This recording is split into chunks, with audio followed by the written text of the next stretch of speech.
Okay, I'm going to talk about the Speedway disc brake conversion for the 1947 to 1959 Chevy trucks. This is actually the GMC model, but it seemed to work great, so I went ahead and used it. For the most part, the kit is pretty good. I do really like it. I had the old drum brakes there, the original ones. Every time you'd hit the brakes, you never knew what direction you were going to go.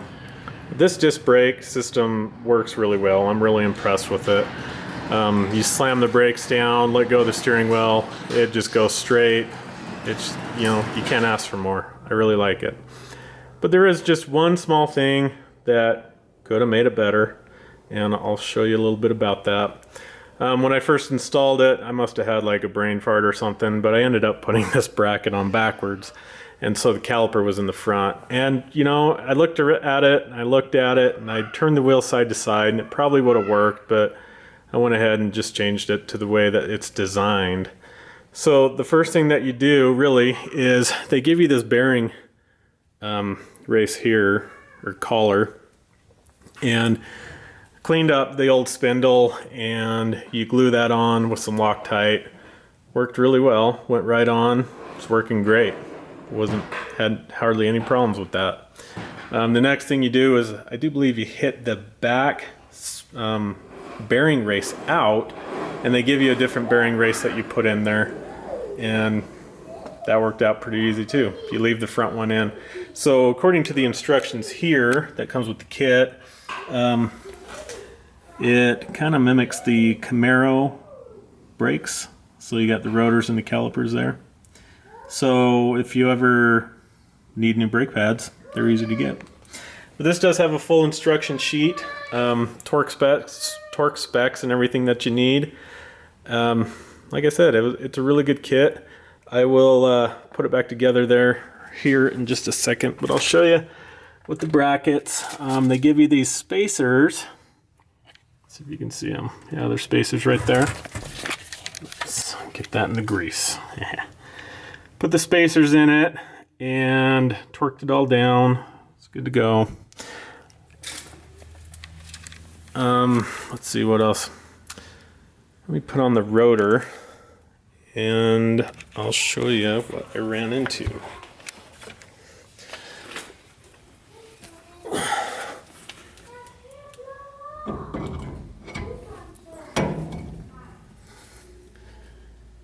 Give you some nice bearings to go in there. So, I do believe it said on there that it comes with everything that you need. And it really doesn't, at least for this truck anyways. So, what happened was, when I went ahead, and this is the original washer. So this one's different. Let me pull that out.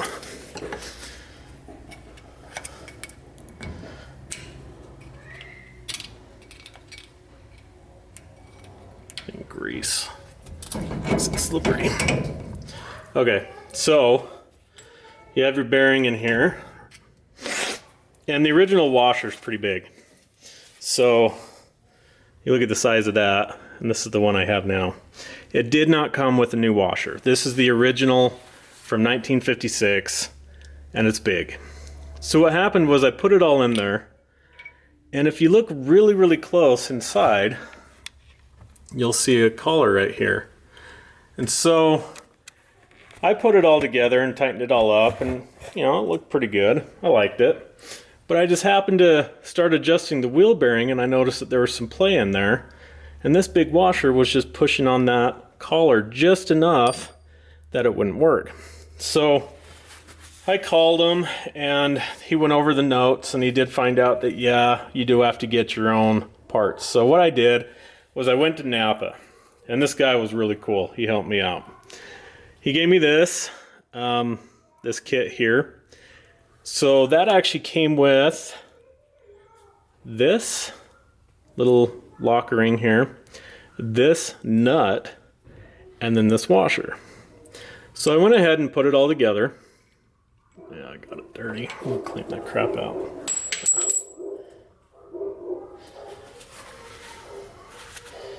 So after I put this together, I noticed that if you do use this nut and this, your cotter pin hole doesn't seem to work right. So what I did was I went ahead and I used the original nut. I'll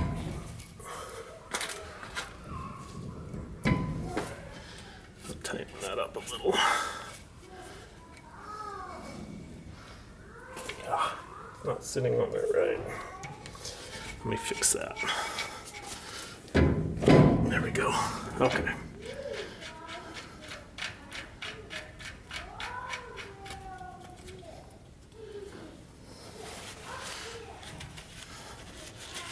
So with the new washer and the original nut, now I'm not going to do this perfect set. I like to do my final adjustments with a dial indicator, but I'll just kind of for show and tell here, I'll tighten this up.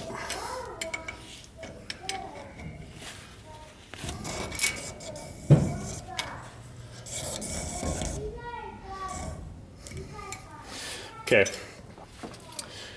so even the cotter pin hole where it sits right now is clear back out here, so it still wouldn't work with this nut. And this, being a lot thinner, was a lot farther in, so that wouldn't work either.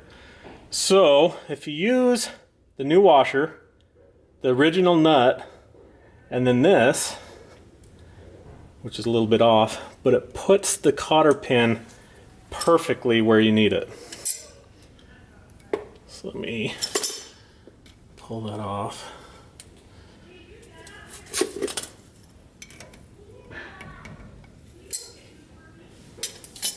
Oh, neighbor needs me. I'll be right back. All right, neighbor's taken care of. So anyway, I got the wheel bearing adjusted, and then it just comes with this cool little cap that you shove on there. And I just use a steel hammer, but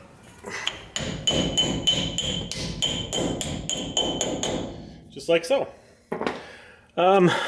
One thing to note also is inside the caliper, it came with these two bushings. And with the size of the mounting hardware that they give you, you just remove those bushings and go from there. Now, let's put this back on.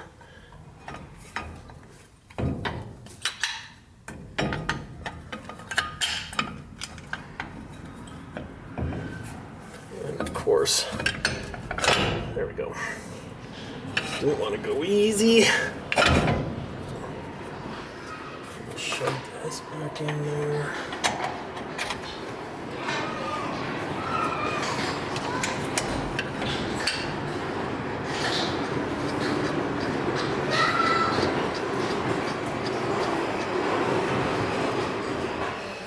But you get the most of it here.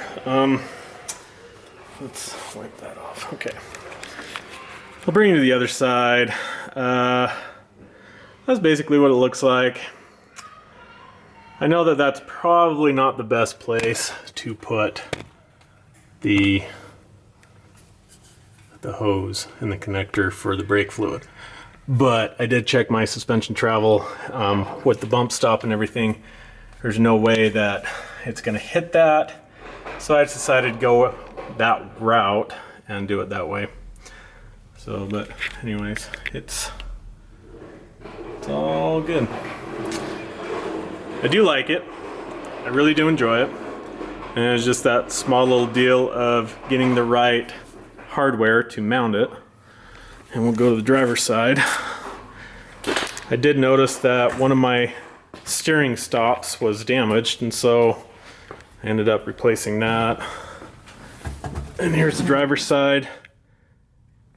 Obviously the only difference is your drag link, but bolts the same way. It's probably kind of dark in here, can't see it very well, but everything's tight, everything works good. I greased everything up and it works great. It really does. I really enjoy it.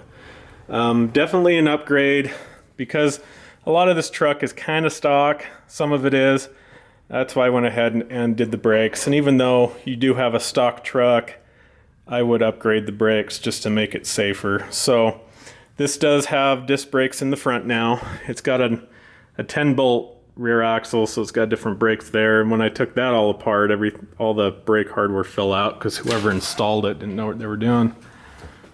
And it has the power brakes. So something like this Buick, which I still need to get more videos made, this thing is so stock that I'm debating whether or not to put disc brakes on the front of it or leaving it with drums. But as of right now, the brake pedal goes to the floor, and so I got to figure that all out too. But you can kind of see the brake master cylinder way down there. Kind of cool. I dig these old cars. You see my messy garage. So that is my review of the Speedway disc brake conversion.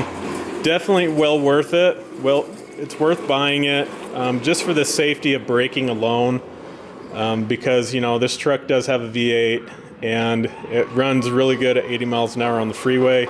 I just never felt very safe with the original brakes, so I went ahead and did this upgrade, and I really enjoy it. So thanks for watching.